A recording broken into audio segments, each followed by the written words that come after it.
The new gate episode 2 की शुरुआत में हमें उसी तलवार को दिखाया जाता है जो कि किंग के कासल में आके गिरी थी। साथ ही में वहाँ पे काफ़ी सारे नाइट्स भी आ गए थे। तभी उनमें से एक नाइट प्रिंसेस से पूछता है कि आखिर इस ग्रेट स्वॉर्ड का हमें क्या करना चाहिए। तो फिर प्रिंसेस रियोन कहती हैं कि पता करो कि ये ग्रेट स्वॉर्ड किस मटेरियल से बनी है और साथ ही में इसे यहाँ पे किसने भेजा। आगे रियोन बाहर देखते हुए खिड़की से ये सोचने लगती है कि जिसने भी इस तलवार को यहाँ तक भेजा वो ज़रूर ताकतवर होगा। नेक्स्ट सीन में हमें दिखाया जाता है शिन को, जो कि आ चुका था टाउन के अंदर वापस से।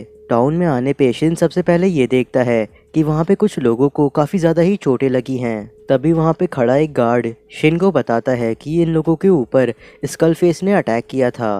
पहले ये 12 लोग थे, लेकिन उनमें से सिर्फ 4 ही जिंदा बच कर के आ पाए हैं। तभी शेन भी अपने मन में सोचने लगता है कि उसने भी वहाँ पे एक टूटी हुई वैगन देखी थी, शायद ये उन्हीं लोगों की है। साथ ही में गार्ड ये भी कहता है कि एक तलवार जाकर के सीधे कासल के अंदर गिर गई, वो भी काफ़ी खतरनाक तरीके से। गार्ड की ये बात सुनकर के शिन समझ जाता है कि स्कल फेस की जो तलवार उसने हवा में उड़ा दी थी वो सीधे यहाँ पे आकर कासल में गिरी। देन उसके बाद शिन जाता है सिलिका के पास और उससे कहता है कि उसने अभी अभी एक स्कल फेस को हराया है फॉरेस्ट के अंदर। शिन उस स्कल फेस का जेम स्टोन भी सिलिका को दिखाता है। सिलिका कहती है कि स्कल फेस एक ऐसा एनिमी नहीं है जिसे तुम ऐसे ही आसानी से हरा सकते हो। वो दोनों आपस में बात कर रहे थे, तभी वहाँ पे एल्स नाम की सिलिका की एक कलीग आ जाती है। सिलिका तभी एल्स को बताती है कि शिन ने अभी अभी एक स्कल फेस को हराया है। ये सुनकर के एल्स कहती है कि हमें उस स्कल फेस के जेमस्टोन का रिसर्च कर लेना चाहिए, उससे ये पता चल जाएगा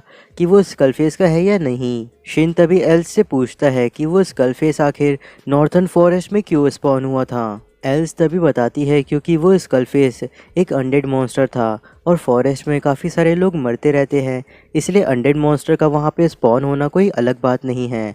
लेकिन उस फॉरेस्ट के अंदर इतना मैजिक नहीं है कि एक जैक क्लास मॉन्स्टर वहाँ पे समन हो पाए। ये सुनकर के शिन कहता है इसका मतलब कि वो स्कल फेस काफ़ी यूनिक था क्योंकि उसका लेवल 359 था। ये बात सुनते ही एल्स और सिलिका दोनों ही बराबर शॉक हो जाती हैं। एल्स तभी सिलिका से कहती है कि इस जेमस्टोन को किसी अप्रेजर के पास ले जाओ और वहाँ पे चेक करवाओ इसका लेवल। ये देख करके शिन एल्स से पूछता है कि क्या ये भी हो सकता है। ये सुनकर के सिलिका कहती है कि अगर तुम उस स्कल फेस के लेवल के बारे में सही बोल रहे हो तो इसका मतलब ये है कि तुम एक ए रैंक पार्टी से ज़्यादा ताकतवर हो। तो फिर शिन एल्स से कहता है कि ये बात किसी को भी मत बताना क्योंकि मुझे लोगों की नज़रों में आना पसंद नहीं। अगले सीन में सिलिका शिन को कुछ खाने के लिए दे रही थी, तभी वहाँ पे शिन के सामने कोई आता है और अपने हथियार को रखने के बाद वहाँ पे बैठ जाता है उसके सामने। उस हथियार को देख करके शिन सोच रहा था ये तो मिस्टिकल स्पीयर वेनम है। शिन के सामने जो बंदा बैठा था वो उससे कहता है कि उसका नाम है विलियम एविस। साथ ही में उस बंदे का लेवल था 188। विल तभी शिन से कहता है कि क्या तुम्हें मेरे यहाँ पे बैठने से डर नहीं लगा। तो फिर शिन विल से पूछता है कि आखिर लोगों को तुमसे डर क्यों लगना चाहिए। तो फिर विल कहता है कि यहाँ पे लोग मुझे विल द वैम्पायर के नाम से कहते हैं क्योंकि वो अक्सर ही काफ़ी सारे अनडेड्स को मारता रहता है। तो फिर शिन कहता है कि शायद इसी वजह से तुम्हारा चेहरा काफ़ी सफ़ेद है। लोग शिन की ये बात सुन करके कह रहे थे कि ये क्या मरना चाहता है जो विल से ऐसे बात कर रहा है। तभी विल शिन को बताता है कि उसके स्पीयर का नाम है वेनम, जो कि उसके एनिमीज़ की लाइफ फोर्स को ड्रेन कर लेता है और उसे दे देता है। इसी वजह से काफ़ी सारे लोग उससे डरते हैं कि कहीं गलती से उनकी लाइफ फोर्स भी ड्रेन ना हो जाए उस स्पीयर से। वो दोनों बात ही कर रहे थे, तभी वहाँ पे खाना आ जाता है और वो दोनों खाना शुरू कर देते हैं। विल को भी शिन काफ़ी ज़्यादा ही इंटरेस्टिंग लग रहा था। अगले सीन में शिन आ जाता है लाइब्रेरी के अंदर और वहाँ पे सोच रहा रहता है इन्फॉर्मेशन कलेक्ट करने के बारे में। तभी वहाँ पे शिन बायरलेक्ट किंगडम क्रॉनिकल्स नाम की एक बुक को ढूंढ लेता है और उसे पढ़ना शुरू कर देता है। काफ़ी सारी हिस्ट्री पढ़ने के बाद भी शिन को सिर्फ यही पता चलता है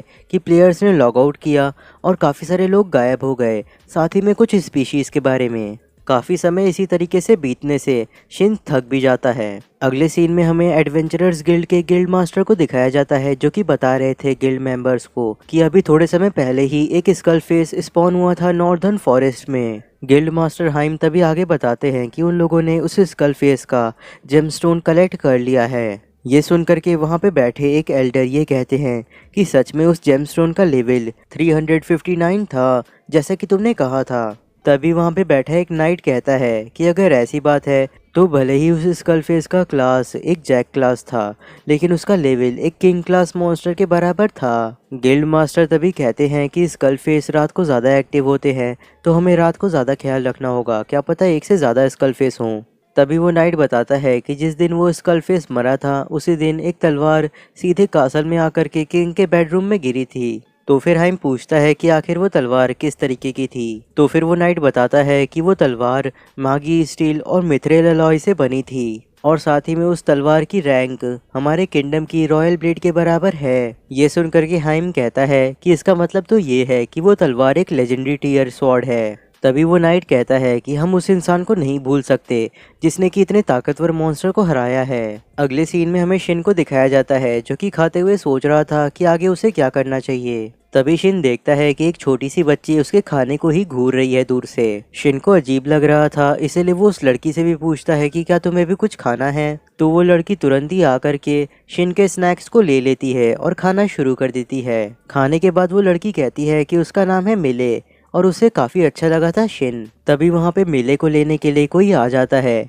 मिले कहती है कि वो जा रही है यहाँ से। शिन भी उस इंसान को देख करके कहता है कि मुझे नहीं लगा था कि हम लोग फिर से मिलेंगे। मिले तभी दौड़ते हुए जा करके विल का नाम लेकर के उसके गले लग जाती है। विल तभी शिन को बताता है कि मिले चर्च के ऑर्फनेज की एक लड़की है और वो बस उसे यहाँ पे लेने आया है। तभी मिले शिन के पास वापस जाती है और कहती है किसी को बचाने के लिए। देन उसके बाद वो विल के साथ वहाँ से चली जाती है। थोड़ा समय मिलने के बाद शिन अकेले में सोच रहा था कि मिले ने उससे कहा है एक नॉर्दर्न फॉरेस्ट के अंदर एक फॉक्स को बचाने के लिए। इसी बात को सोचते सोचते शिन कहता है कि अगर मैं वहाँ जा ही रहा हूँ तो शायद तियारा से भी मुझे मिल लेना चाहिए। अगले सीन में शिन होम बेस पे पहुंच जाता है। अंदर जाने पे शिन तियारा से कहता है कि उसे एक मैसेज छोड़ना है शेने के लिए। साथ ही में वो एक तलवार निकालता है जिसका नाम है ब्लू मून, जो कि शेने की तलवार थी। तियारा तभी शिन से कहती है ये तो जरूर एक एंशिएंट स्वॉर्ड है। शिन तभी तियारा को ये भी बताता है कि उस स्वॉर्ड को उसके और शेने के अलावा कोई भी चला नहीं सकता है, जिसका नाम है ब्लू मून। शिन तियारा को ये भी बताता है कि ये तलवार काफ़ी सारे लेजेंडरी मॉन्स्टर्स के मटेरियल्स को मिला करके बनी है। तियारा ये सुन करके काफ़ी शौक हो जाती है क्योंकि सारे के सारे मटेरियल जो कि उस तलवार को बनाने में यूज़ हुए थे वो सभी काफ़ी कीमती थे। शिन तभी कहता है तियारा से कि ब्लू मून को देख करके शिने को ज़रूर याद आ जाएगा शिन के बारे में। तो इसी वजह से शिन तियारा को एक वन वे कम्युनिकेशन लेटर दे देता है जिससे कि वो शिने से बात कर पाए। शिन इसका इस्तेमाल नहीं कर सकता था क्योंकि वो शिने से अभी तक नहीं मिला था। ये सारी बातें कहने के बाद शिन वहाँ से जाने लगता है, लेकिन नॉर्दर्न फॉरेस्ट के अंदर जाने के बाद शिन को नहीं पता था कि उसे आखिर बचाना किसे है। लेकिन रास्ते में ही शिन को एक बैरियर मिलता है जो कि उससे कह रहा था कि यहाँ से जाओ। शिन को उस बैरियर से कुछ फर्क नहीं पड़ता क्योंकि उसका माइंड मैनिपुलेशन रेजिस्टेंस काफ़ी ज़्यादा था। तभी थोड़ा देर तक आगे बढ़ने के बाद शिन एक श्राइन के पास पहुंच जाता है, लेकिन वहां पे जब वो थोड़ा और आगे जाता है तब उसे किसी चीज़ की टूटने की आवाज़ सुनाई देती है। बिना किसी चीज़ के ऊपर ज़्यादा ध्यान दिए हुए शिन जब श्राइन के अंदर जाता है तो वहां पे एक फॉक्स रखी हुई थी एक मैजिक सर्कल के ऊपर। शिन कहता है तो इसी फॉक्स को मिले ने बचाने के लिए कहा था क्या। शिन देखता है कि इस फॉक्स के ऊपर किसी ने कर्स और पॉइजन का इस्तेमाल किया हुआ है, तो फिर वो उसे हील करने लगता है। थोड़े समय तक हील करने के बाद वो फॉक्स ठीक हो जाती है। तभी शिन अपने मैप पे देखता है तो उसके आसपास काफ़ी सारे एनिमी आ गए थे और वो सारे के सारे काफ़ी सारे अनडेड थे। तो फिर शिन बाहर आ जाता है उन सभी के सभी अनडेड से लड़ने के लिए। ये देख करके शिन कहता है कि वो इन अनडेड को यहाँ पे नहीं छोड़ सकता क्योंकि वो बाकी लोगों को परेशान करेंगे। तो फिर वो ब्रिलियंट फ्लैश नाम का एक हमला करता है और अनडेड्स को मारने लगता है। 2 ही अटैक्स में सारे के सारे अनडेड खत्म हो जाते हैं, लेकिन अभी भी मैप के ऊपर 2 एनिमी शो हो रहे थे। तभी वहाँ पे लगे हुए दोनों के दोनों स्टैचूज अलग तरीके से ग्लो करने लगते हैं और थोड़े ही समय में वो दोनों के दोनों स्टैचूज बड़े बड़े वुल्फ मॉन्स्टर बन जाते हैं। उन दोनों ही मॉन्स्टर्स का नाम इन्वेडेड गोलम था जिनका लेवल 674 था। शिन कहता है कि इन मॉन्स्टर्स के ऊपर जो ब्लैक ऑरा है वो मियाज़मा है। वो दोनों मॉन्स्टर एक एक करके शिन के ऊपर हमला करते हैं, लेकिन शिन उन दोनों के हमले से बच जाता है। शिन तभी शैडो बाइंड का इस्तेमाल करता है और उन दोनों के दोनों मॉन्स्टर्स को बांध देता है। तभी वो मॉन्स्टर अपने मुंह से ब्लैक फॉग को निकालते हैं जिसकी वजह से शिन को कुछ भी नहीं दिखने लगता। शिन कहता है क्या ये ब्लाइंडिंग डार्कनेस है या फिर सिर्फ फॉग। उतने सारे मियाज़मा के आसपास होने की वजह से उस फॉक्स की हालत ख़राब हो रही थी। तभी वो मॉन्स्टर्स भी शैडो बाइंड को तोड़ करके शिन के ऊपर हमला करने लगते हैं। तभी वो फॉक्स कहती है शिन से उस मैजिक सर्कल के पास जाने के लिए जहाँ पे वो थी। शिन उस मैजिक सर्कल पे पहुंच जाता है और अब उसे दिखना शुरू हो गया था क्योंकि मियाज़मा उस जगह पे नहीं आ सकता था। साथ ही में शिन को अब पहले की जगह वो मॉन्स्टर्स दिखने लग गए थे। शिन तभी आर्च बाइंड नाम का एक स्पेल का इस्तेमाल करता है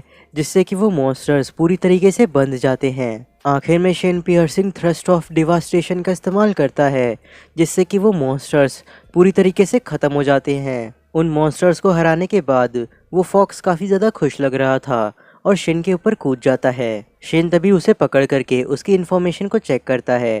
तभी उसे पता चलता है कि उसका लेवल 211 है और उसकी स्पीशीज़ एलिमेंटल टेल है जो कि न्यू गेट गेम की सबसे ताकतवर मॉन्स्टर्स में से एक है। एलिमेंटल टेल एक ह्यूमन के फॉर्म में भी रह सकते हैं और एक बड़े से फॉक्स के फॉर्म में भी, लेकिन उसने आज तक कभी भी एक छोटा सा फॉक्स नहीं देखा है जो कि एक एलिमेंटल टेल है। शिन तभी उस एलिमेंटल टेल से पूछता है कि आखिर उसका क्या किया जाए, तो फिर वो एलिमेंटल टेल उसकी नोज़ को लिक करने लगता है। ये देख करके शिन उस एलिमेंटल टेल से कहता है कि क्या वो उसके साथ चलना चाहेगी। वो एलिमेंटल टेल फॉक्स से सीधे जाकर के शिन के सर के ऊपर बैठ जाती है जिसका मतलब है हाँ। आगे शिन वहाँ से जाते हुए सोच रहा था कि यहाँ पे जो भी चीज़ें हुई वो न्यू गेट गेम के अंदर नहीं थी, जैसे कि करप्टेड गोलम और एक एलिमेंटल टेल फॉक्स का कब। अगले सीन में हमें शिने को दिखाया जाता है जो कि एक बहुत ही ऊंची जगह पे थी। उसके हाथ में वो वन वे कम्युनिकेशन लेटर था जो कि शिन ने तियारा को दिया था। उस लेटर को खोलने पे शिने कहती है मास्टर, जिसका मतलब है कि उसे शिन याद आ गया। आगे क्या होता है इसे जानने के लिए वीडियो को लाइक करके चैनल को सब्सक्राइब कर लीजिएगा। मैं मिलता हूँ आपसे अगले एपिसोड में।